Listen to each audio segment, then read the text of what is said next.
देखो जी, जे तुस गड्डी चला दिओ ते गड्डी चलांदे होई कोई बच्चा तुहाड़ी गड्डी दे अगे आई जा ते तुसें सारे कोला पहले केह् करना, ब्रेक मारने की कोशिश करनी। बाई चांस तुहाड़ी ब्रेक नहीं लगदी है ते तुसें केह् करना, तुसें गड्डी जेहड़ी बच्चे दे पिछुआं कड्ढने की कोशिश करनी, क्योंकि जेहड़ा बच्चा हुंदा ओह हमेशा अग्गे ही दौड़दा। उआं गै अगर बाई चांस कोई बजुर्ग तुहाड़ी गड्डी दे अगे आई जंदा ते तुसें केह् करना, तुसें जेहड़ी गड्डी है बजुर्ग दे अगुआं कड्ढने की कोशिश करनी,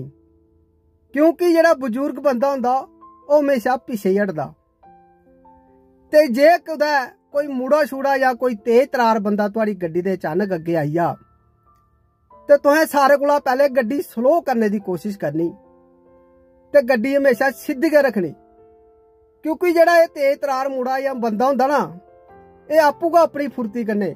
छाल छूल मारी अगे पिछे हो जांदा। ते रब ना करे जे कोई जनानी गड्डी दे अगे आई जा, हे मेरे प्रभु,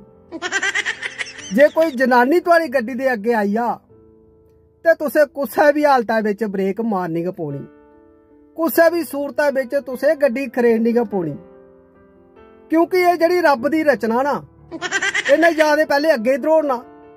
फिर इन्हें पिछे ही दौड़ना। जे इसी कख समझ नहीं आया